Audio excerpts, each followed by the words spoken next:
here, founder of Workweek Lunch, and tonight we are going to learn how to make a very easy and quick salmon dinner in the cast iron pan. It's a lemon dill salmon, and I really am excited to teach you guys how to cook fish, get a little bit less intimidated with fish, and put together a dinner in like 15 minutes. So let me show you what I got going on here. So for a vegetable, we have asparagus. Of course, we have salmon here. We have dill, and we're going to talk about how to store this dill. As a matter of fact, it's 3 days old and it's not soggy. It's like perfect. We'll talk about how to store that. I have some ingredients back here for the sauce we're going to make. Some garlic, lemon, yogurt, salt and pepper. And our carb this evening, I already cooked some farro. So this is a grain that we're having with this meal tonight. So let's get started. The first thing we're going to do is put the asparagus in the oven. And then we're gonna cook this salmon in the cast iron. And while it's cooling down, we're gonna make our dill sauce. So we're on the stove, we have the sheet pan here. We're literally just gonna add all the asparagus on the sheet pan. And you can do this with any vegetable. We're gonna add a little bit of olive oil, not too much because we don't wanna drown our vegetables, which is probably the #1 reason for soggy vegetables, is when we add too much oil, or when we also don't give them space. So you want to make sure there's enough space on the pan so that they don't steam, which causes extra moisture to build up, right? We don't want that. We don't want soggy vegetables.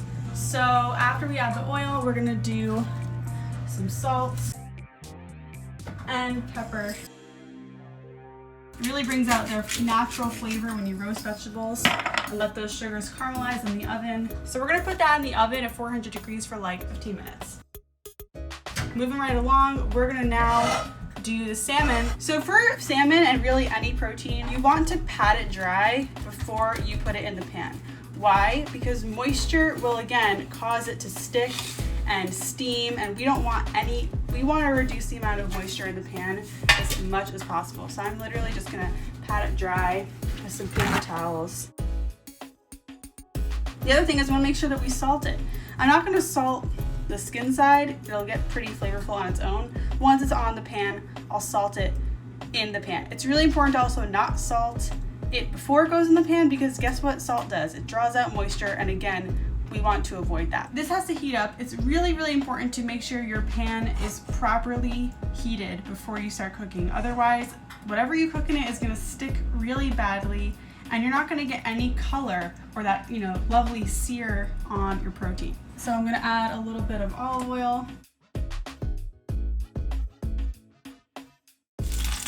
That's the sound we're looking for right there. You always wanna add your protein skin side down if it has skin on it. And now we get to add the salt and pepper. This is just gonna cook on this side for 5 minutes, and then we'll flip it. And while it's cooking, we can make the sauce. So now we are going to talk about dill, and I want to share how I was able to preserve it, because as you can see, it looks like it's fresh. It's not soggy at all. Like, it smells amazing. I'm kind of surprised with how well this turned out. So what I did was I wet the ends with water, like a little splash of water, and then I wrapped it up in a paper towel like this, and I put it in a plastic bag. And that is how I stored the dill, so it stayed fresh. But we're gonna cut this up for our dressing. Looks like I just gave the dill a little haircut. Let's see how this is doing over here. So you can see it's getting a little bit done, but we're not quite ready to flip yet. Maybe another minute or two. Let's check on our asparagus. Oh yeah, it's getting bright green, but definitely not there yet either. So in our food processor, we are going to put in half of this yogurt. We're going to use this garlic. We're going to use some of our dill.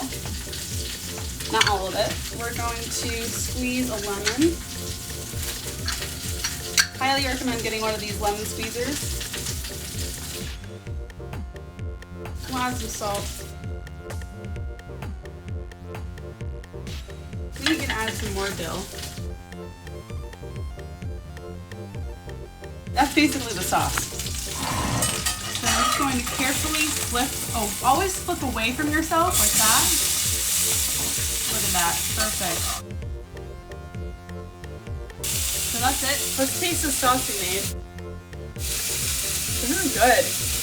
I think it needs a little heat. I want to add some crushed red pepper to my sauce. I'm just going to add more of this and a little more salt.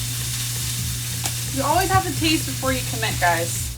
A little more lemon.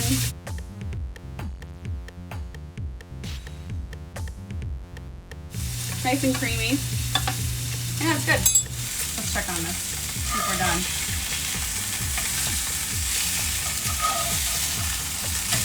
That's looking pretty good to me. I like to use my finger and just kind of poke it, and if it seems firm, it's probably good. You know, if it's really soft and squishy, not done yet. The other way to tell, of course, is with a meat thermometer, and the last way to tell would be cutting into it. Look at that. That's basically done. So you always want to add a lemon at the end. You don't really want to use heat and citrus. They don't mix very well. And some dill.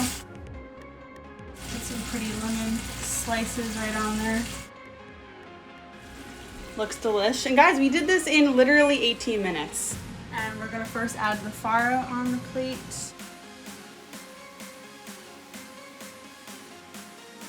So I like to make a little bed for our meal. This is perfectly cooked asparagus. It's still gonna be a little bit crunchy.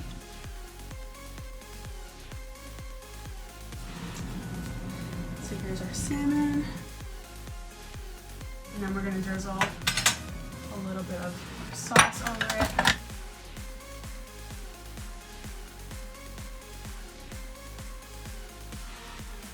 That's dinner. We're done. All right, guys, I'm signing off. I'll see you. You rock. Hope you're safe. Bye.